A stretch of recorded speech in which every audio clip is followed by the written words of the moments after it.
인사 올리겠습니다. 성도 여러분 안녕하세요. 예, 반갑습니다.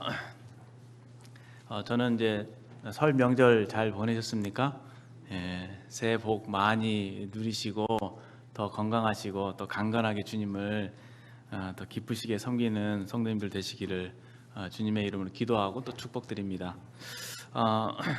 저는 이제 명절을 이제 집이 울산이어서 명절을 꼬박 새고 왔습니다. 근데 제가 어릴 때부터 느낀 것은 명절이 지나고 나면 명절 후유증이 있더라고요. 그래서 영적으로 많이 가족들과 즐겁게 놀다 보니까 주님과의 교제나 이런 것들이 좀 소홀해지는 경향이 있는 것 같고, 또 육신에 맛있는 것들 많이 먹다 보니까 육신이 살찌는 만큼 또 영혼이 좀 배가 고파지는 것이 아닌가 생각이 들기도 합니다. 그런데 이제 저희들이 그 좀 안 좋은 소식들을 많이 듣게 되죠. 이게 코로나 오미크론이 그 대확산세 크게 유행하고 있는 시대에 조금 저희들이 위축을 받게 되고 좀 이렇게 마음이 더 어려워지게 되는 것 같습니다. 그래서 주님께 더 기도하게 되는데요. 이러한 시기에 주님께서 저희들에게 또 교회에게 특별히 어떠한 말씀을 주실까 사실은 제가 잘 듣고 싶습니다. 근데 좀 연약한 형제여서 그런 부분에 대해서 제가 잘 아직까지는 깨닫지 못하는 것 같고, 이 말씀 시간을 통해서 혹시 주님께서 교회에 주시는 메시지가 계실지 잘 모르겠습니다.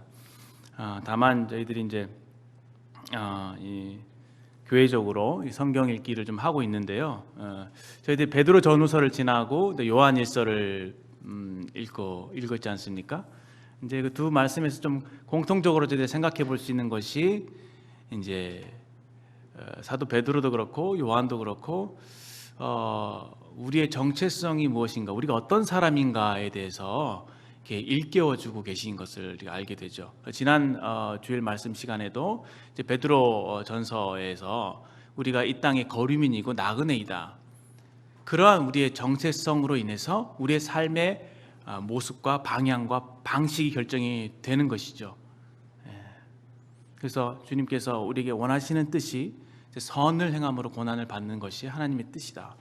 우리는 장차 다가올 주님의 나라를 위해서 살아가는 사람들이다라는 것을 우리에게 일깨워 주셨습니다. 그리고 요한일서에 와서는 우리가 하나님의 자녀다라고 했죠.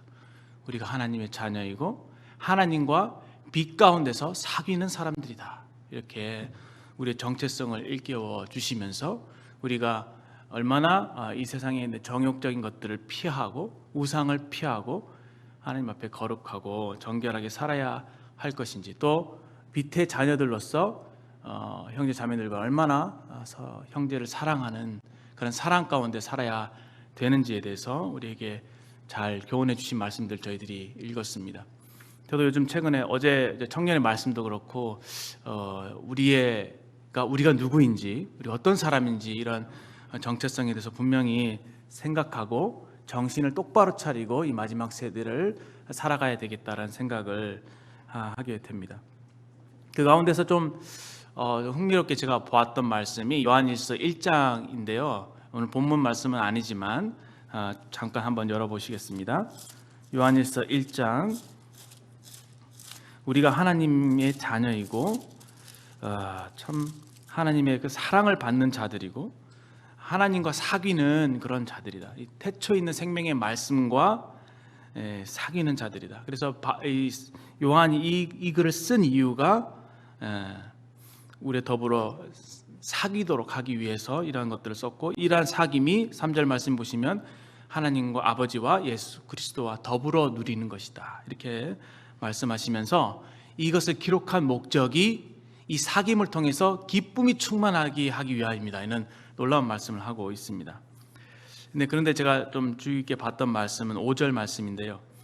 우리가 그에게서 듣고 너에게 전한 소식은 이것이니 곧 하나님은 빛이시라. 제일 처음에 이제 하나님에 관해서 서술하고 있는 그 명제가 하나님은 빛이시다라는 것입니다. 빛. 근데 이 빛이 어떤 속성을 갖고 있냐면 그에게는 어둠이 조금도 없으시다는 것이다. 물론 이제 말씀의 배경 잘 알고 계시죠. 영지주의자들, 영은 선하고 육은 악하기 때문에 예수 그리스도께서 육체로 오신 것을 부인하는 자들이 있었고, 그 성도라고 하면은 결단코 죄를 범치 않는다. 왜? 우리는 육은 악하고 영은 선한 것이기 때문에, 우리는 영에 속한 자들이기 때문에 죄를 짓지 않는다는 엉터리 같은 논리를 만들어내는 사람들이 있었습니다. 그들을 향해서 요한이 하고 있는 메시지가, 우리가 하나님과 사귐이 있다고 하면서 어둠 가운데 행하면 거짓말하고 진리를 행하지 아니합니다. 그런데 만약에 우리가 빛 가운데 계신 것 같이 우리도 빛 가운데 행하면 우리가 서로 사귐이 있다고 이렇게 말하고 있습니다. 근데 사실 여기서 빛 가운데 행한다는 말씀을 주의 깊게 보시면, 이 말씀은 성도가 전혀 죄를 범하지 않는다는 말씀이 아니라 오히려 성도는 죄를 범할 수 있지만 그 죄를 범했을 때에 그 죄를 빛 가운데 가지고 나와서 적절하게 합당하게 죄를 다루는 사람들이다라는 것을 우리가 알 수가 있습니다. 만일 우리가 죄가 없다고 말하면 스스로 속이고 진리가 우리 속에 있지 않다라고 말씀하시면서, 범죄하지 않았다는 것은 하나님을 거짓말하는 자로 만드는 것이다라고 얘기할 정도로 우리 스스로에 대해서 우리가 쓰는 죄에 대해서 얼마나 정직해야 하는지를 우리에게 말씀하고 계시죠. 그러면서 9절 말씀에 우리가 우리 죄를 자백하면 그는 미쁘시고 의로우사 우리 죄를 사하시며 모든 불의에서 우리를 깨끗게 하실 것이오라고 말씀하십니다. 우리는 빛이 아니지만 빛의 자녀들이잖아요. 빛의 자녀들인데 우리가 신분적으로는 완전한 사람들이 되었습니다. 그렇죠? 그런데 우리가 이 땅에서 육신을 가지고 살아갈 때 하나님과의 교제에 있어서 이 죄 문제가 제대로 처리되지 않으면은 하나님과의 교제가 단절이 된다, 꽉 막히게 된다, 우리의 영안이 어두워지고 답답하게 된다라는 이런 말씀을 하고 계시는 것이죠. 그러나 하나님이 기뻐하시는 사람은 어떻게 해요? 죄를 정직하게 자백하는 사람이다. 그러면서 하나님께는 어두움이 조금도 없다라고 하는 이 분명한 명제를 우리에게 제시하고 계십니다. 죄에 대한 얘기를 하는 것이 그렇게 썩 유쾌하지는 않습니다. 그렇죠? 죄를 저는 생각하는 것조차도 싫고 그런데요. 그러나 이제 성경 여러 부분에 있어서 하나님과의 교제에 있어서 죄 문제를 제대로 이제 다루고 있는 것을 저희들이 보게 됩니다. 그래서 오늘 말씀은 제가 사실은 사무엘 하 말씀을 계속 읽어오고 있었는데요. 그 말씀을 보다가 좀 묵상한 부분이 있어서 나누고자 하는데, 그 부분은 이제 다윗이 범죄한 부분입니다. 조금 유쾌하지 않을 수 있지만 다윗의 이 두 가지 범죄 사실과 거기에 나타난 이 하나님의 은혜를 좀 살펴보고자 하고요. 또 아울러서 저희들이 조금 교훈을 받고자 하는 것은 이 죄 문제를 우리가 어떻게 다루어야 하는가를 다윗의 이야기를 통해서 조금 함께 생각해 보고자 합니다. 그래서 형제자매님들 성경을 좀 펴주시면 감사하겠고요. 제가 드리는 말보다는 직접 말씀을 보시면서 좀 이렇게 이야기 속에 자신의 감정을 좀 이입하셔서 그 인물들, 다윗이 느꼈던 감정이나 또 더 나아가서 그 인간의 사건을 바라보시는 하나님의 마음은 어떠했을지를 조금 이렇게 상상하시면서 말씀을 좀 같이 상고해 주시면은 좀 더 형제자매들께 유익이 되지 않을까 그런 생각이 듭니다. 본문 말씀은 사무엘하 12장 말씀입니다. 이 첫 번째 범죄 사실이 나오는데요. 잘 아시다시피 다윗이 우리아의 아내 밧세바를 범하는 장면입니다. 11장이죠. 죄송합니다. 11장, 12장 이렇게 두 개 장에 걸쳐서 1절에 보시면 그 해가 돌아와, 사무엘하 11장입니다. 그 해가 돌아와 왕들이 출전할 때가 되매 다윗이 요압과 그에게 있는 그 부하들과 온 이스라엘 군대를 보내니 그들이 암몬 자손을 멸하고 랍바를 에워싸고 다윗은 예루살렘에 그대로 있더라. 2절, 저녁 때에 다윗이 침상에서 일어나 왕궁 옥상을 거닐다가 그곳에서 보니 한 여인이 목욕을 하는데 심히 아름다워 보이는지라. 여기 이제 배경이 등장하고 있습니다. 왕들이 출전할 때라고 말씀하고 계시고, 다윗이 요압과 그 부하들을 전장에 보냅니다. 그런데 다윗은 예루살렘에 그대로 머물러 있습니다. 근데 머물러 있는 것에 그치지 않고 그가 낮 시간 동안에 콜콜 잠을 자다가 침상에서 뒹굴다가 저녁 때에 일어나서 왕궁 옥상을 거닙니다. 그러다가 이 바세바가 목욕하는 장면을 보게 되고 그를 아내로 취하는 이런 범죄를 저지르게 됩니다. 먼저 그가 이런 죄를 범하게 된 그 배경이 그 영적인 그 나태함, 그리고 쉽게 말하면 무사안일함. 그가 전쟁에 있을 때는 참 하나님만 의지하고 간절히 그분께 매달리고 했기 때문에 이 죄를 범한 여력이 없었기, 그 여유가 없었을 텐데, 이렇게 마음에 여유가 생기게 될 때에 이 사탄이 틈을 타게 되는 것이죠. 그런 상황 속에서 이렇게 다윗이 사탄의 이 유혹을 받게 되고, 그 눈에 보이는 그 육신의 그 정욕, 사람 이제 남자들은 이제 보이는 것에 약하잖아요. 그래서 그것을 보게 됐을 때 마음에 큰 그 정욕이, 욕심이 일어나게 되고 그를 이제 취하게 됩니다. 이 이야기를 좀 잘 알고 계시기 때문에 뭐 자세하게 말씀을 이렇게 드리지는 않겠습니다만, 이 다윗이 범한 범죄는 첫 번째는 이제 바세바를 범한 간음죄이죠. 그러다가 그것이 그러고 난 이후에 이제 바세바가 임신한 사실을 알게 되고, 그 임신한 사실을 이제 감추기 위해서 우리아가 전장에서 돌아왔을 때 집에 가서 아내와 이제 잠을 자도록, 동침하도록 이렇게 권합니다. 2번이나 권하는데 이 충신인 우리아는 우리 요압과 왕의 부하들이 바깥에 진을 치고 있는데 내가 어찌 편안하게 집에 가서 먹고 마시면서 제 아내와 동침하겠습니까? 그렇게 얘기하면서 아내를 이제 보러 가기도 사실 금하고 있습니다. 그러니까 이제 다윗의 이 마음이 이제 애가 타는 것이죠. 이 자신의 죄를 은폐하기 위해서 그런 술수를 썼는데 우리아가 순순히 이제 말려들지 않는 것입니다. 그래서 요압에게 편지를 써서 이제 쉽게 말하면 살인 교사를 합니다.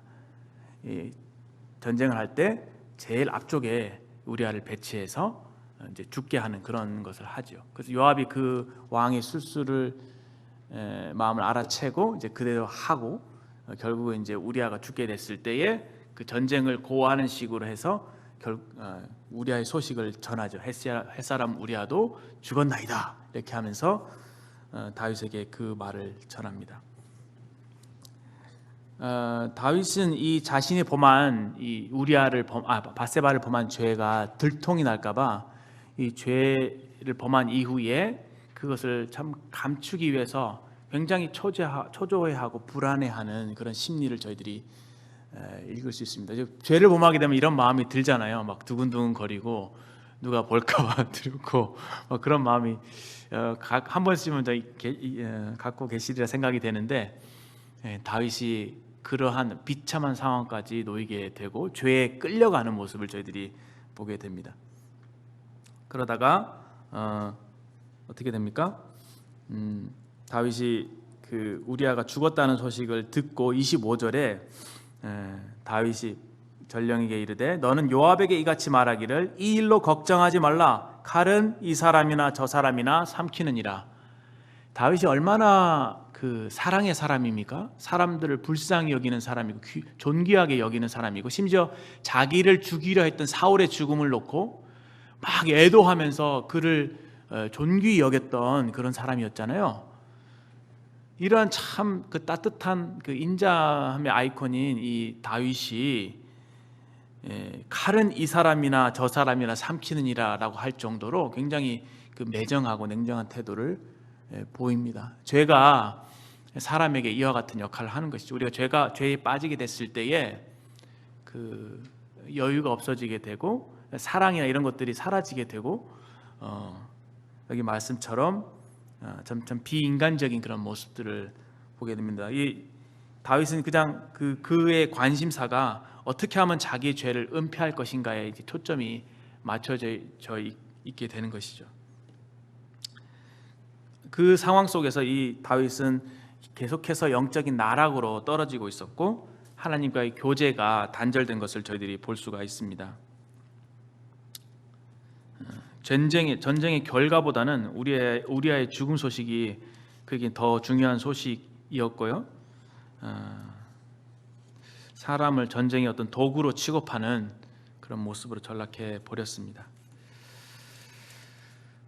근데 보십시오. 26절에 우리아의 아내는 그 남편 우리아가 죽었음을 듣고 그 남편을 위하여 소리내어 우니라. 어떻게 보면 이 다윗이 범한 죄는 흔히 말하는 권력형 성폭력입니다. 그렇죠? 권력형 성폭력입니다. 그가 왕이라는 지위를 갖고 있기 때문에 밧세바는 자신이 그 왕이 그런 일을 당했다는 것을 얘기하지도 못한 상황에서 그 상처를 고스란히 속으로 앓고 있는 것이죠. 그런 상황 속에서 자기의 남편마저 이제 세상을 떠나게 된 그 상황을 놓고 우리아의 아내 밧세바가 소리내어 울었다. 그 여인의 마음이 얼마나 큰 상처가 됐겠습니까? 이중으로 상처를 받은 것이죠. 좀 쉽게 말할 수 없는 부분이고 이 이야기를 들을 때 참 마음이 아픕니다. 우리 아내 밧세바의 마음이 참 어땠을까? 죄는 이렇게 무서운 것이죠. 죄를 짓는 자는 그 자기 욕심 때문에 죄를 짓게 되지만 그 죄는 더 큰 죄를 낳게 되고 계속해서 깊은 수렁으로 우리를 몰아넣습니다. 결국은 하나님과 단절을 초래하게 되고 우리에게 크나큰 비극을 가져다 주는 것을 보게 됩니다. 27절에 장례를 마치고 다윗이 사람을 보내 그를 왕궁에 데려오니 그가 그의 아내가 되어 그에게 아들을 낳으니라. 이제 정상적으로 남편이 죽었으니까 겉으로 볼 때 정상적으로 아내를 취해서 그 자녀를 낳은 것처럼 이제 보이게 한 것이죠. 굉장히 교묘하고 사악하죠. 다윗이 행한 그 일이 여호와 보시기에 악하였더라. 이것을 바라보신 하나님의 마음이 얼마나 아프셨을까? 그런 생각을 해보게 됩니다. 12장으로 넘어와서 그렇게 해서 시간이 어느 정도 이제 흘렀을 것입니다. 하나님께서 이 모든 것들을 다 보고 계셨지만 어느 정도 시간이 지날 때까지 그것을 침묵하셨습니다. 아이가 태어났고 조금 자랐을 것이라고 생각이 됩니다. 그러나 이제 12장에 와서 비로소 하나님께서 개입하십니다. 선지자 나단을 보내서 다윗의 죄를 지적하시는데 그때 사용하신 방법이 다윗에게 네가 밧세바를 취했잖아, 우리아를 네가 죽인 거잖아, 이렇게 말씀하시기 전에 하나님께서 한 비유를 드시는데 그 비유가 한 사람은 부하고 한 사람은 가난한데 부한 사람은 양과 소가 심이 많고 가난한 사람에게는 암양 새끼, 참 자기가 아끼고 사랑하는 그 암양 새끼 한 마리였다. 그런데 이 부한 자가 손님이 왔을 때에 자기의 양과 소는 놔두고 이 암양 새끼를 뺏어서 손님을 대접했다. 그럴 때 이제 다윗이 그 사실을 보고 그 일을 행한 자는 마땅히 죽어야 되고 그 손해 본 것은 4배나 갚아야 된다라고 이렇게 얘기를 하죠. 하나님께서 이러한 방법을 사용하신 이유가 다윗이 죄 가운데 있을 때 자신의 그 죄의 실상을 이제 보지 못하고 영안이 어두워져 있을 거 아니겠습니까? 그러니까 그 자신이 범한 죄를 객관적인 시각에서 볼 수 있도록 하나님께서 이러한 비유를 사용하신 것이라고 생각이 됩니다. 우리가 이런 죄 가운데 있을 때 사실 우리 양심도 무뎌지게 되기 때문에 양심의 소리에 귀를 잘 기울이지 않게 되죠. 그리고 내가 얼마나 심각한 죄를 범했는지조차도 사실은 잊거나 또 애써 잊으려고 하는 우리의 연약함이 있습니다.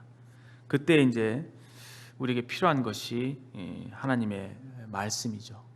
하나님의 말씀은 마치 거울과도 같아서 우리 자신을 이제 비춰보는 이제 거울이 되는 것입니다. 물론 이렇게 다윗처럼 큰 죄라고 한다면은 본인도 사실은 알고 인식하고 있었을 것입니다. 그렇죠? 그리고 그래서 일정 부분 뭐 이렇게 양심이 작동했는지 아니면 양심이 좀 무뎌져서 그냥 그렇게 묻어두고 지냈는지는 잘 모르겠습니다만 보통의 경우는 저희들의 마음이 무뎌지게 되면 어떤 큰 죄는 몰라도 좀 작은 죄에 대해서는 저희들이 좀 이렇게 대수롭지 않게 생각하게 되는 그런 경향이 있는 것 같습니다. 그럴 때 이 하나님의 말씀이 마치 거울과도 같아서 우리의 속마음을 말씀 읽게 될 때 소원히 있게 비춰 주시는 것이죠. 저는 그것이 얼마나 감사한지 모릅니다. 어떤 성도님이 저에게 이런 고백을 하시는 걸 들었는데, 저는 강단에서 좀 이렇게 꾸짖는 말씀이 너무 좋다고 얘기하셔요. 왜 그렇게 꾸짖는 말씀이 좋다고 하실까 생각했을 때 일정 부분 제가 공감이 되는 부분이 있었어요. 그건 뭐냐면은 내가 깨닫지 못하는 나의 죄에 대해서 말씀이 드러내 주시는 것이 너무 감사한 거예요. 그것이 은혜라고 하는 것이죠. 그럴 때 나의 연약함을 발견하게 돼, 그걸 고치게 될 때, 버리게 됐을 때에 비로소 내가 새로운 삶을 살 수가 있으니까, 거기서부터 내가 희망을 발견할 수 있기 때문에 나를 지적하고 꾸짖는 그런 말씀이 오히려 자기에게 너무 감사하다, 이렇게 얘기한 것이 아닐까 생각이 되어졌습니다. 성도님들은 어떠신지 모르겠습니다. 말씀에서 이렇게 날마다 저희들이 비춤을 받아야 하겠습니다. 하나님의 반응을 한번 주의해서 보겠습니다. 하나님께서 다윗의 범한 죄에 대해서 뭐라고 말씀하시는지 살펴보시면, 이제 나단이 이제 7절에서 다윗에게 당신이 그 사람이라라고 이렇게 지적을 하시죠. 그때 아마 다윗의 마음이 뜨끔했을 것입니다. 내가 그런 죄를 범했지라고 마음이 참 양심이 어떻게 되살아나지 않았을까 생각이 되고요. 8절에 보시면 내 주인의 죄송합니다. 7절에 보시면 여호와께서 이와 같이 이르시기를 내가 너를 이스라엘 왕으로 기름 붓기 위하여 너를 사울의 손에서 구원하고 내 주인의 집을 내게 주고 내 주인의 아내들을 내 품에 두고 이스라엘과 유다 족속을 내게 맡겼느니라. 만일 그것이 부족했을 것 같으면 내가 내게 이것저것을 더 주었으리라. 저는 이 말씀이 참 마음에 개인적으로 와 닿습니다. 하나님께서 다윗을 사랑하셔서 그에게 기름을 붓고 사울의 손에서 구원하시고 보호하시고 내 주인의 집을 내게 주었고 주인의 아내들을 내 품에 주었고 이스라엘과 유다 족속까지 다 네 손에 다 주었지 않느냐. 네게 부족한 것이 무엇이냐? 내가 너한테 주지 않은 것이 무엇이냐? 네게 만약에 부족한 거 있었으면 내가 이것저것을 더 주었을 거야. 하나님 얼마나 다윗을 사랑하셨습니까? 하나님의 형제 자매님들, 저희들 얼마나 사랑하십니까? 우리에게 참 넘치는 은혜를 베풀어 주시는 분이시고 우리의 필요를 다 공급하시는 분이시잖아요. 내게 부족할 것 같으면 이것저것을 더 주었으리라. 근데 하나님의 마음이 얼마나 어땠을지, 어떤 말로 표현할지 모르겠는데 서운하셨을까요? 다윗에 대해서? 근데 다윗은 하나님 밧세바를 탐하는 죄를 범함으로 인해서 하나님이 공급하신 것이 부족하다고 얘기하는 격이 되는 것이죠. 탐심이 우상숭배라고 하잖아요. 하나님께서 주신 것에 대해서 감사하고 만족할 줄 모르고 더 뭔가를 쌓으려고 하고 더 뭔가를 가지려고 하는 그 인간의 마음, 탐심. 그것이 물질에 나타나는 물질적인 탐욕이 될 수 있는 것이고, 자기 아내에게 만족하지 못하고 다른 아내를 탐하게 됐을 때 그것이 지나친 정욕으로 인한 그런 죄가 될 수 있겠죠. 이 다윗은 그 십계명의 3가지 죄를 범했잖아요. 간음하지 말라, 살인하지 말라, 내 이웃의 아내를 탐내지 말라. 그 마음에 하나님을 이렇게 떠나게 됐을 때에 우리 마음은 이 큰 구멍으로 차게 되고 그 빈 공간을 메우기 위해서 여러 가지 쾌락을 추구하게 되죠. 쾌락뿐만 아니라 여러 가지 물질적인 것들 그 속에서 막 담으려고 하는 속성이 있습니다. 하나님만이 그 빈 공간을 채우셔야 되는데 하나님으로부터 채워지지 않는 그 상태에서는 참 위험한 상황입니다. 다른 것들로 마음에 채우려고 하는, 오히려 또 요한일서 말씀처럼 세상에 있는 것들을 채우기 때문에 하나님의 사랑을 잃어버리게 되는 그런 상황을 저희들이 보게 되죠. 그가 욕심을 부렸습니다. 9절 말씀에 그러한데 어찌하여 내가 여호와의 말씀을 업신여기고 나 보기에 악을 행하였느냐. 그래서 내가 칼로 햇사람 우리아를 치되 암몬 사람의 칼로 죽이고 그의 아내를 빼앗아 내 아내로 삼았도다. 이제 하나님께서 그가 살아난 그 양심에다가 비수를 꽂죠. 네가 범한 죄는 바로 이거야. 이렇게 10절에 이제 내가 나를 업신여기고, 이 다윗이 범한 죄가 하나님을 업신여기는 죄였다라고 하는 것입니다. 우리가 이런 죄를 범하게 될 때에 물론 이것이 어떤 일시적인 충동에 의한 우발적인 범죄였다고 생각이 되어지는데요. 그럼에도 불구하고 이러한 죄를 범하게 될 때 우리는 그 양심의 소리를 무시하고 하나님께 의도적으로 등을 돌리고 하나님이 마치 안 계신 것처럼 이렇게 죄를 범하게 되는, 그게 이제 하나님을 업신여긴다, 하나님을 무시하고 경멸한다 그런 말이죠. 업신여기고 죄를 범하게 됐다라고 주님이 지적하십니다. 그때 이제 하나님께서 그 다윗에게 내리신 그 판결이 뭐냐면은 칼이 내 집에서 영원토록 떠나지 아니하리라. 우리아를 죽인 죄에 대해서는 그 칼이 내 집에서 영원히 떠나지 아니하리라 이렇게 판결을 내리시죠. 칼은 칼로, 그렇죠? 그리고 10절에 11절에 보시면 내가 너와 내 집에 재앙을 일으키고 내 눈앞에서 내 아내를 빼앗아 내 이웃에게 주리니 그 사람들이 내 아들과 더불어 백주에 동침하리라. 이 말씀이 나중에 이제 압살롬이 그렇게 함으로 인해서 그 말씀이 이루어지잖아요. 음행은 음행으로, 눈에는 눈, 이에는 이로 이렇게 갚으시는 그 하나님의 공의를 볼 수가 있습니다. 12절에 너는 은밀히 행하였으나 나는 온 이스라엘 앞에 백주의 일을 행하리라. 결코 죄를 묵과하지 않으시는 하나님의 어미하심을 말씀을 통해서 좀 무겁게 받아들이게 됩니다. 인간은 자꾸 죄를 범할 때 감추게 되고 숨기려고 하고 정당하고 합리화하려고 하지만 하나님께서는 어둠이 조금도 없으시기 때문에 그것을 드러내시는 분이시다. 그래서 빛 가운데 행한다는 것은 그 빛 대신 모든 것을 보고 알고 계신 하나님 앞에 하나도 숨김없이 홀이라도 남김없이 다 까버리고 하나님 앞에 벌거벗은 모습으로 서는 것이다. 이렇게 좀 깨닫게 됩니다. 13절에 그때 다윗이 반응이 이렇습니다. 다윗이 나단에게 이르되 내가 여호와께 죄를 범하였노라 하매.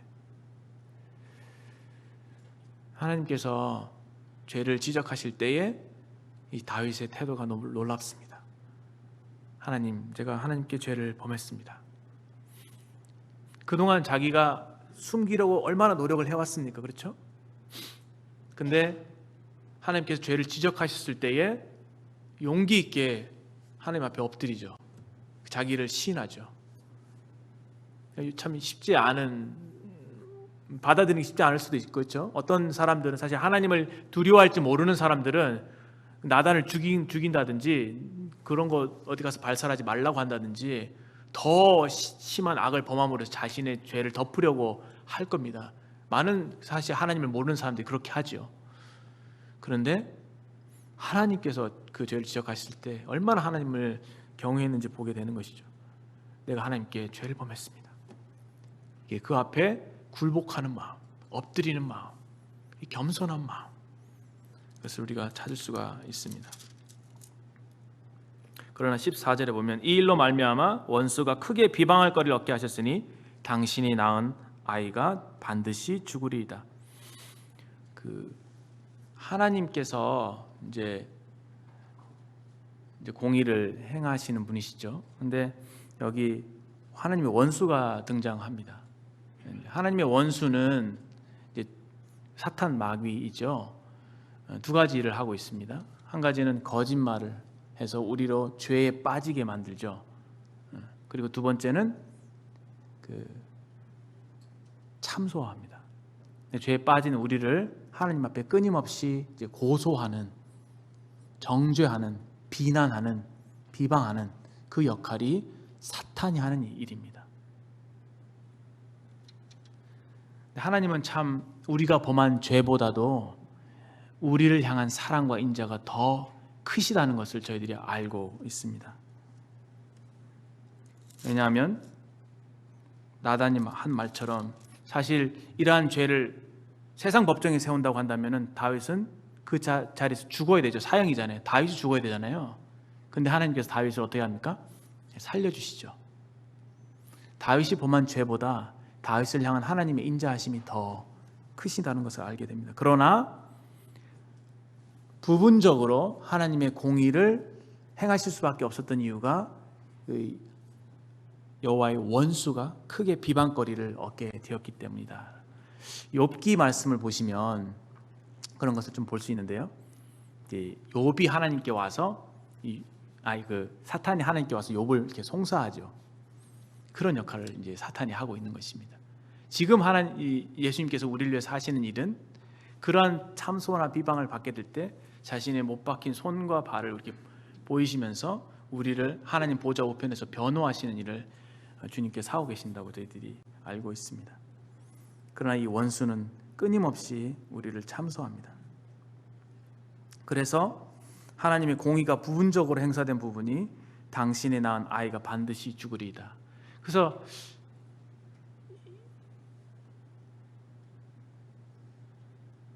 이 아이가 죽는다는 소식을 듣고 결국은 이제 아이가 이제 15절에 보시면 여호와께 치심에 심히 앓는지라 해서 병이 나게 되죠. 그때 다윗이 아이를 위해서 7일 동안 금식하면서 밤낮으로 울면서 부르짖습니다. 자신의 범한 죄에 대해서 마음을 치면서 통곡하면서 하나님 앞에서 참여하는 모습을 저희들이 볼 수가 있습니다. 그러면서 하나님께 간구하죠. 하나님 아버지, 이 아이를 불쌍히 여겨 주십시오 하고 눈물로써 하나님께 간구합니다. 그 마음이 어땠을까를 생각을 해봅니다. 형제자매들, 죄에 대해서 이렇게 애통해 보신 적이 있습니까? 이렇게 밤낮으로 이렇게 부르짖어 보신 적이 있습니까? 시편 51편에 보시면 시간 찾지 않겠습니다만 그 다윗의 심정이 잘 나타나 있죠. 하나님이시여, 주의 자비하심을 주사 내 모든 죄를 용서하시옵소서, 도말하시옵소서. 내가 주께만 죄를 범하였습니다. 모친이 죄 중에 나를 잉태하였습니다. 주의 우수초로 나를 정결케 하십시오. 그러면 내가 정하겠습니다. 이렇게 말하면서 하나님께 이제 그런 기도를 드리죠. 내 속에 정한 마음을 창조하시고 정직한 영을 새롭게 하소서. 주의 구원의 즐거움을 내게 회복시키시고 자원하는 심령을 주시옵소서. 피 흘린 죄에서 나를 건지시옵소서. 그리하면 내 혀가 주의 의를 높이 노래하리이다 하면서 하나님께서 구하시는 제사는 상한 심령이라. 하나님이여, 상하고 통회하는 마음을 주께서 멸시하지 아니하시리이다. 이렇게 그때에 이때 나단이 왔을 때 심정을 다 기도문을 기록을 했습니다. 그리고 난 이후에 하나님께서 결국은 그 아이를 죽이시고 그 기도를 거절하십니다. 하나님의 공의가 드러나야 하기 때문에, 물론 온전한 공의는 아니겠지만 부분적으로 드러난 것으로 보입니다. 그런데 하나님 공의보다 하나님의 인자하심이 어떻게 보면 더 크다는 것을 알 수 있는 부분이 그 뒤에 나오게 되죠. 이 소식을 듣고 이제 다윗의 반응이 좀 흥미로운데요. 다윗이 일어나 몸을 씻고 기름을 바르고 20절에 의복을 갈아입고 하나님이 전에 들어가서 경배하고 왕궁으로 돌아 명령하여 음식을 그 앞에 차리게 하고 먹은지라. 그래서 신하들이 의아했습니다. 그 전에는 이렇게 금식하고 하면 울면서 그러더니 지금 와서 이렇게 갑자기 태도가 달라지는 이유가 무엇입니까? 이렇게 물은 것이죠. 보통의 경우는 하나님께 이렇게 밤새도록 기도하고 간절히 부르짖었을 때 하나님께서 기도에 응답하지 않으시면 어떻습니까? 상심이 더 크죠. 하나님께 대한 불만이 더 클 겁니다. 왜냐하면 그 바라는 마음이 큰 만큼 그 실망감도 크기 때문에 보통의 경우, 저 같은 경우는 사실 기도를 너무 열심히 하면 할수록 그 기도 응답이 안 되면 막 서운한 마음이 더 크게 생기는 것 같아요. 그래서 오히려 그것 때문에 뭔가 다른 삶의 영역들에 대해서도 이렇게 방자행하게 되고 이렇게 아무렇게나 막 그 약간 화풀이 하듯이 그 삶을 이렇게 무질서하고 무분별하게 이렇게 방치하는 그런 모습을 저희 보게 되는데요. 약간 이제 반항적인 그런 태도가 나타나죠. 하나님께서 하나님께 직접적으로 하진 않지만 그런 이 마음이 이제 저희들에게 되게 있지 않나 싶은데, 다윗은 좀 이상하리만큼 막 죽기 전에는 막 엄청 막 하나님 앞에 진지하게 간구하더니 이제 그리고 나서는 이제 목욕 재개를 하고 음식을 먹고 하나님께 예배도 드리고 이러는 거예요. 그래서 이건 뭔가 그런 생각이 듭니다. 그렇죠? 그런데 이 모습에서 우리가 알 수 있는 것은 다윗은 정말 하나님을 제대로 잘 아는 사람이었구나. 하나님의 주권을 인정하고 하나님께서 결국은 말씀대로 하나님의 뜻대로 하셨구나 라는 것을 인정하고 그 앞에 사실 엎드리고 받아들이는 그런 모습을 볼 수 있죠. 뿐만 아니라 24절에 보시면 다윗이 그의 아내 바세바를 위로하고 라고 했습니다. 위로하고. 어떠한 말이 바세바에게 위로가 됐을까요? 바세바는 지금 피해자이잖아요. 무슨 말로 위로할 수 있겠습니까? 뭐라고 얘기해야 됩니까? 그렇죠. 내가 잘못했다. 내가 미안하다. 이게 진정한 합당한 태도이지 않겠습니까? 바세바에 대해서. 제가 생각할 때는 좀 생각을 해봤는데요. 자신이 지은 죄와 상처를 준 것에 대해서 솔직하게 고백하고 용서를 구했을 것입니다. 그 앞에서 울면서 자신의 잘못을 시인했을 것이라고 생각됩니다.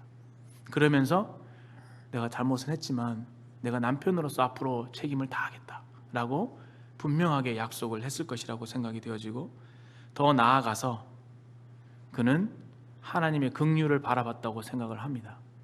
하나님께서 첫째 아들 데려가시는 공의를 행사하셨지만 이 이후에는 하나님께서 반드시 긍휼을 베푸실 거야 라고 그에게 믿음을 심어주면서 하나님께서 나의 죄를 사하셨으니 새롭게 시작할 수 있는 은혜를 주실 것이다 라고 아내의 마음을 위로하지 않았을까 생각이 됩니다.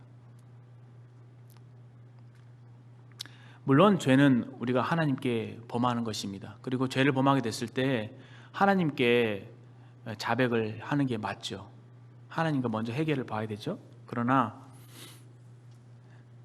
어떤 죄는 사람에게 해당되는, 사람에게 상처를 주거나 직접적으로 연관이 있는 죄가 사실 많지 않습니까? 관계적으로 짓는 죄에 대해서.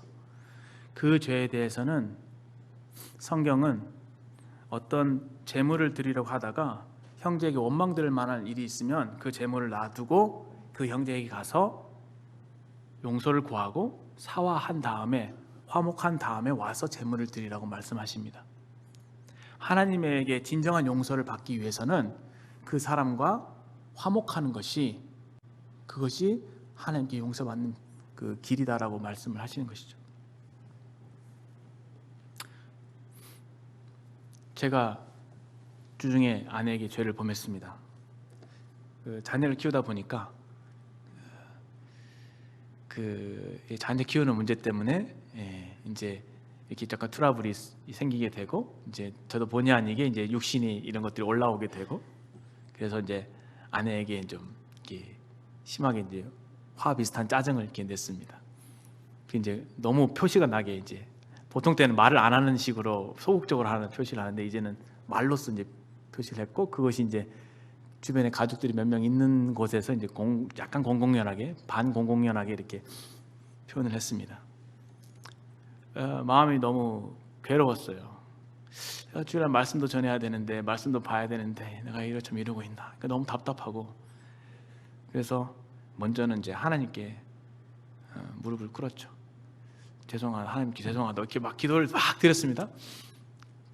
그리고 이제 다음 날이 됐어요. 근데 아내는 이상해요. 별스럽지 않게, 분명히 그런 게 있었는데 별스럽지 않게 표정이나 이런 것도 별로 이렇게 달라진 것이 없이 이렇게 얘기를 하는 거예요. 그래서 뭐 풀어졌는갑다 싶어서 이렇게 그냥 지나면 되겠다 생각을 했어요.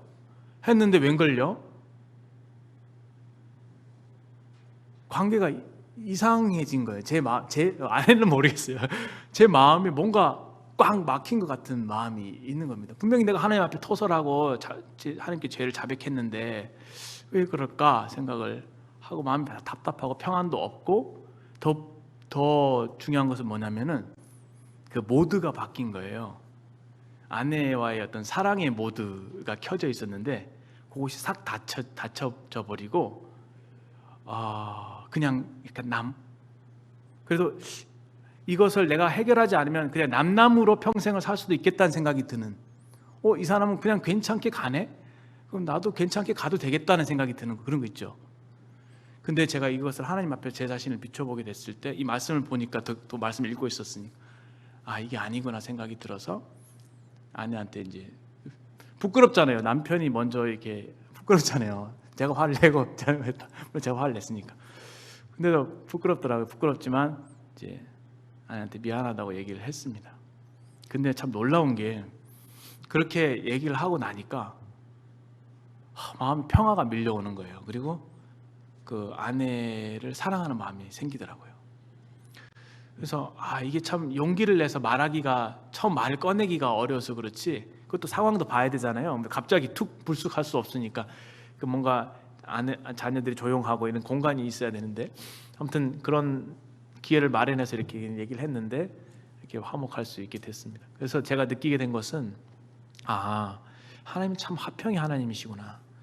모든 사람으로부터 화평함과 거룩함을 쫓으라. 이것이 없으면 아무도 주를 보지 못하리라. 그런 말씀이 있잖아요. 그래서 하나님은 정말 예민하신 분이시구나. 서로 죄를 고하고 관계가 완전하게 회복되고, 사랑의 성도 간에도 그렇죠. 사랑의 모두가 되지 않으면 우리는 어둠 가운데 있는 거구나. 요한일서 말씀처럼. 그것을 정말 생각하게 되었습니다. 그래서 참 진정한 용기는 그런 껄끄러운 게 있을 때 그것을 그냥 이렇게 덮는 것이 아니라, 그것을 솔직하게 드러내놓고 먼저 잘못했다고 얘기할 수 있는 것이지 않을까 생각이 됐습니다. 이 오열과 아픔과 눈물의 회개 시간이 지난 후에 하나님의 은혜가 찾아오는데요. 밧세바와 이제 동침하게 됩니다. 이 밧세바 동침하게 했다는 말에서부터 그 관계가 얼마나 회복되는지를 볼 수가 있는 것이고요. 그때 아들을 낳게 되는데 그 이름을 솔로몬이라고 합니다. 근데 24절 말씀이 감동적인데요. 여호와께서 그를 사랑하셨다고 되어 있습니다. 선지자 나단을 보내 그 이름을 여디디아라 하시니 이는 여호와께서 사랑하셨기 때문이라. 하나님께서 솔로몬의 이름을 지어주십니다.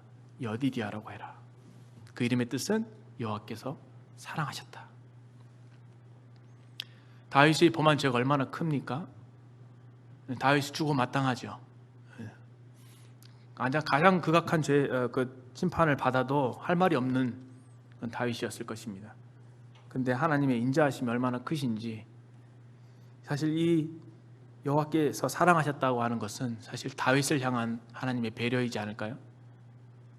물론 솔로몬을 사랑하신 것도 있겠지만, 그래서 그를 살려주신 것도 있겠지만, 더 크게는 다윗의 죄보다 더 큰 하나님의 사랑이 이 솔로몬을 통해서 다윗에게 표현된 것이라고 생각이 됩니다.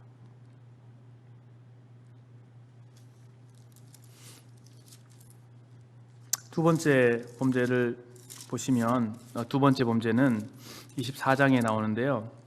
24장에 보시면 인구 조사를 하는 장면이 나옵니다. 여호와께서 24장 1절에 다시 이스라엘 향하여 진노하사 그들을 치시려고 다윗을 격동하사 가서 이스라엘과 유다 인구를 조사하라 하신지라 이렇게 되어 있죠. 인구 조사의 죄를 범합니다. 그런데 인구 조사는 민수기 말씀해 보시면은 정당한 것이죠. 근데 그것은 하나님이 명하신 것이었습니다. 그리고 그 목적은 성전의 세금을 거두기 위한 목적이었습니다.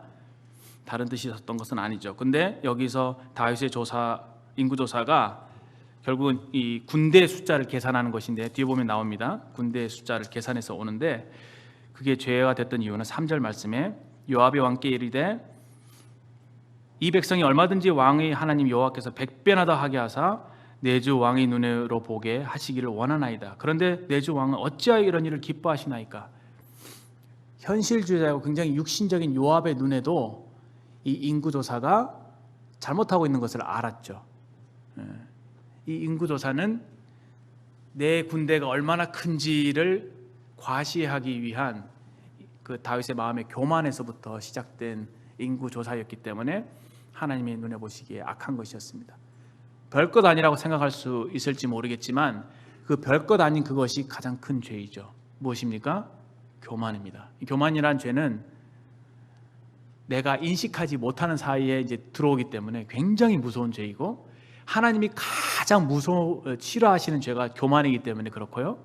이 교만이라고 하는 죄는 모든 죄의 근원이 되기 때문에 그렇습니다. 아담과 하와에게 사탄이 유혹할 때 이것을 먹으면 하나님처럼 될 거야. 선악과를 따먹으면 하나님처럼 되기 때문에 하나님께서 따먹지 못하게 하신 거야. 이렇게 얘기했을 때 그가 하나님처럼 되고자 하는 그 무엇입니까? 반역이죠. 이 반역이 곧 불순종이고. 근데 이것을 요압이 그렇게 하지 마십시오라고 그 권유했음에도 불구하고 다윗이 어떻게 합니까? 의지적으로 이 죄를 범하게 됩니다.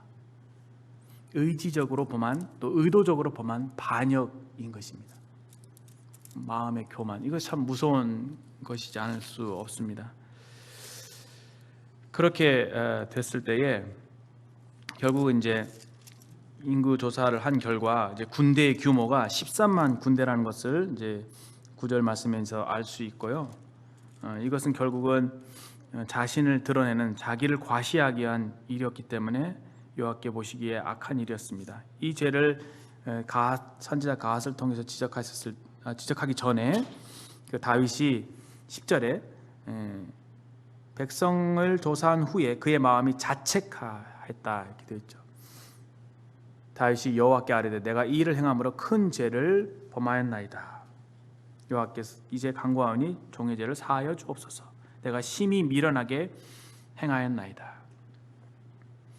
어떠한 이유에서인지 그가 양심이 이게 작동을 해서 마음에 자책하고 가책을 받고 하나님께 큰 죄를 범했다고 자백하면서 자신이 한 일이 얼마나 미련한 일인지를 고백합니다. 그리고 역시나 하나님께 종의 죄를 사해달라고 간구하죠. 다윗은 참 하나님을 참 죄를 용서하시는 하나님을 잘 알았던 사람이었습니다.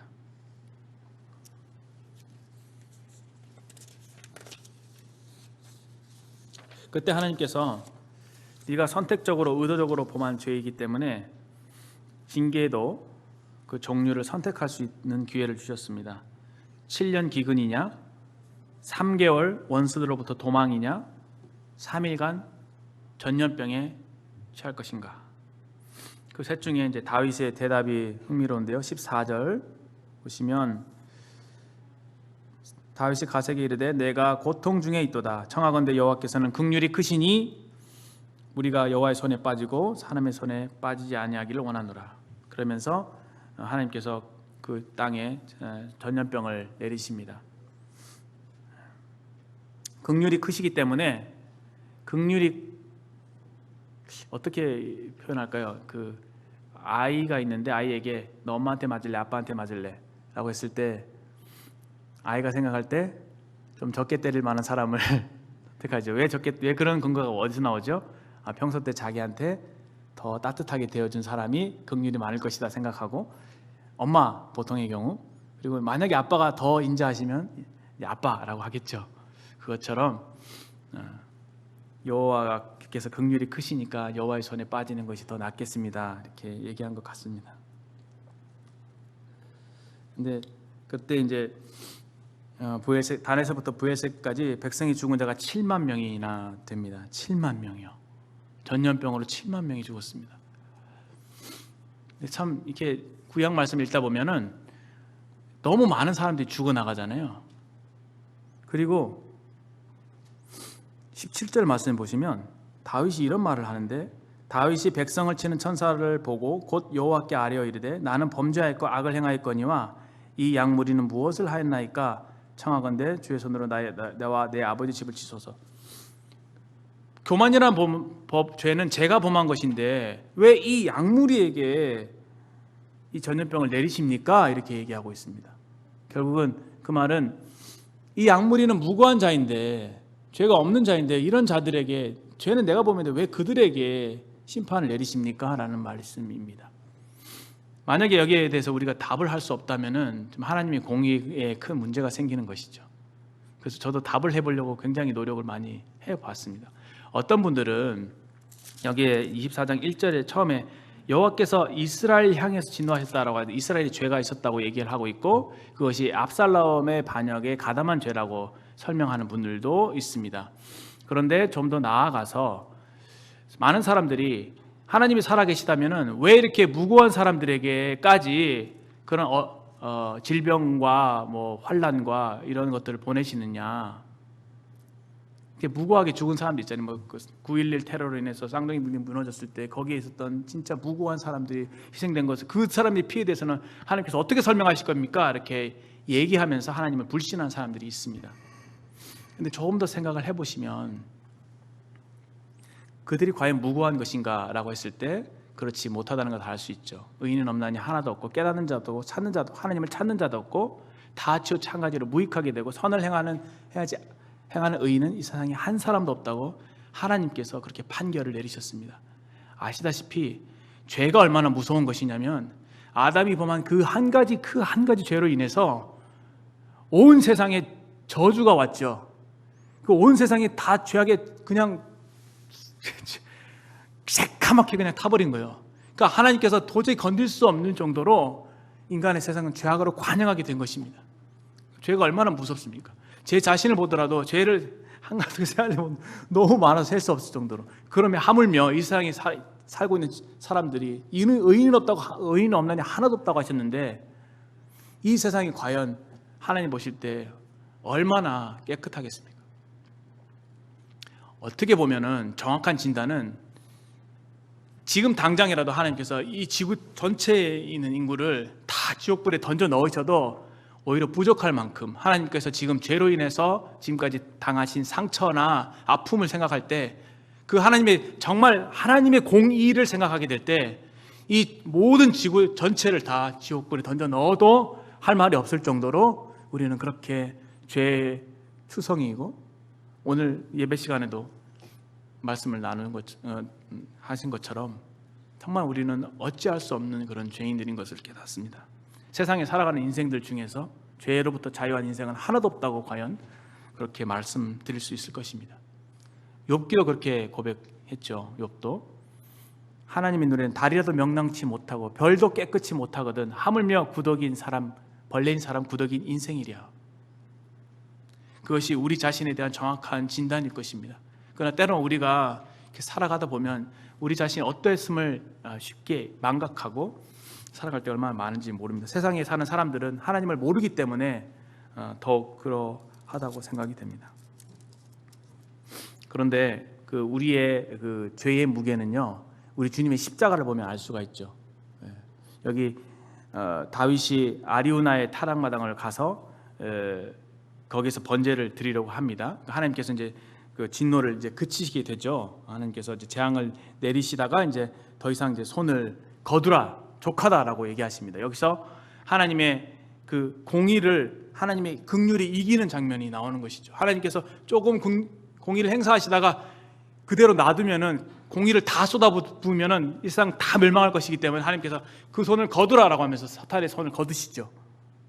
그러면서 그때 급히 선지자 갓이 다윗에게 하는 말이 가서 타작마당에서 번제와 화목제를 드리라 했을 때 다윗이 아리오나에 가서 타작마당을 어떻게 합니까? 삽니다. 그때 아리오나가 그저 가져가십시오 라고 하는데 그렇지 않다. 25절에 내가 값을 주고 내게서 살이라. 값없이 하나님께 여호와께 번제를 드리지 아니하리라 하면서 적당한 값을 지불하고 그 땅을 삽니다. 그리고 그 땅은 나중에 솔로몬의 성전을 짓는 터가 되는 것이죠.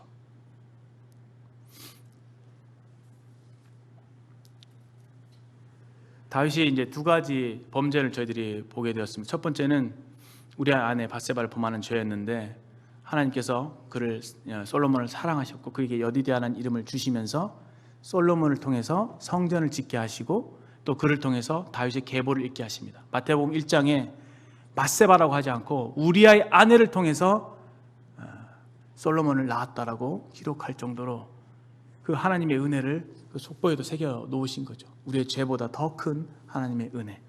그리고 이 말씀에서 다윗의 그 교만이라고 하는 반역이라고 하는 죄로 인해서 발생된 그런 재앙이었지만 결국은 아리오나의 타작마당이 하나님의 성전이 되게 하시는 그런 은혜를 통해서 이 성전에서 무엇이 드려졌습니까? 번제와 화목제가 드려지는 것이죠. 결국은 이것은 더 나아가서 그 장소는 과거 창세기 24장인가요? 22장인가요? 그 아브라함이 아들 이삭을 번제로 드렸던 바로 그 장소이자 나중에 예수 그리스도께서 십자가에 못 박히신 그 장소가 바로 성전이 있는 그 장소이죠. 그렇게 이제 연결이 되게 되는 것입니다.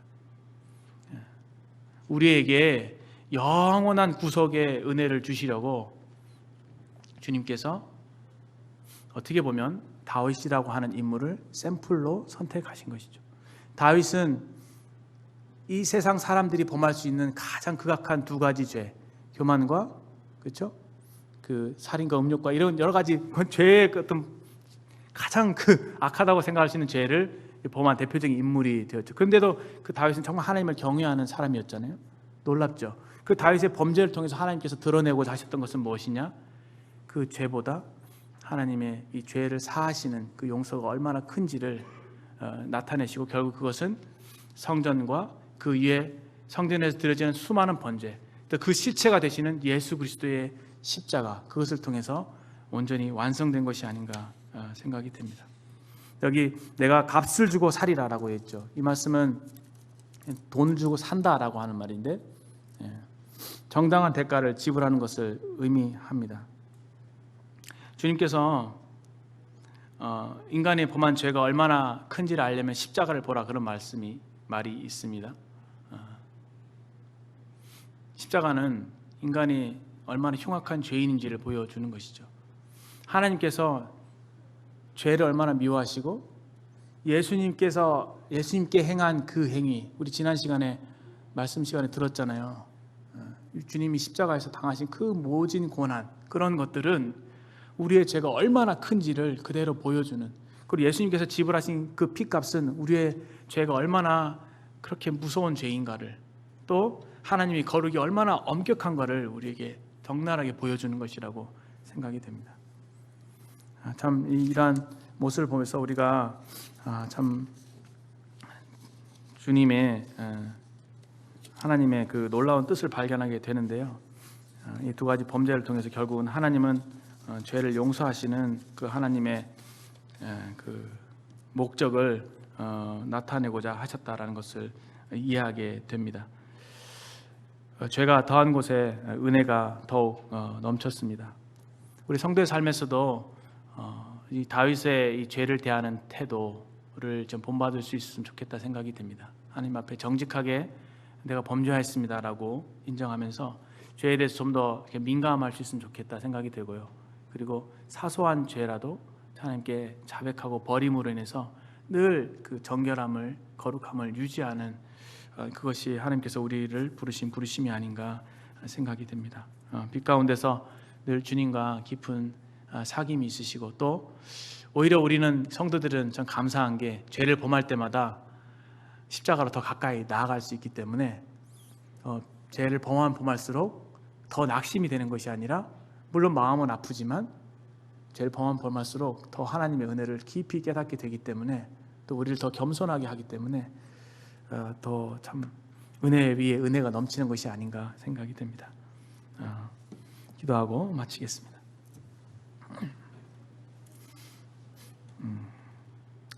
하나님 아버지, 참 감사합니다. 인생들은 참 죄악을 이길 수 있는 힘이 없고, 자신이 범한 죄가 얼마나 하나님께 참 무서운 죄이고 얼마나 하나님 마음을 아프시게 하는 심각한 죄인지도 깨닫지 못한 상황 속에서 그렇게 죄 가운데 살아가는 것이 저희들의 모습입니다. 하지만 참 우리의 죄가를 아버지 하나님께서는 우리 주님께 다 담당시키셨고, 그 주님의 그 십자가의 고난과 죽으심으로 인해서 또 부활하심을 통해서 우리를 온전히 참 거룩하게 해주신 하나님이심을 깨닫게 됩니다. 참 거룩하신 하나님, 빛이신 하나님, 그리고 그렇지만 우리와 참 사귐을 나누시길 원하시는 그 하나님의 사랑의 마음을 저희들이 깨닫게 되오며, 아버지 저희들을 도와주셔서 이 말세에, 이 혼탁한 시대에 더욱더 하나님 앞에 거룩한 삶으로 드려질 수 있도록 도와주시고, 거룩한 사귐 가운데서 하나님을 기쁘시게 하는, 또 하나님을 예배하는 그러한 정결한 자들 되게 해주시기를 하나님 앞에 간구를 드립니다. 이 시간을 인해서 감사를 드렸고, 아버지께서 참 우리에게 주신 그 귀하신 아들 주 예수 그리스도를 통해서 세세 무궁토록 존귀와 영광을 받으시옵소서. 예수님 귀하신 이름으로 감사하며 기도합니다. 아멘. 들어주셔서 감사합니다.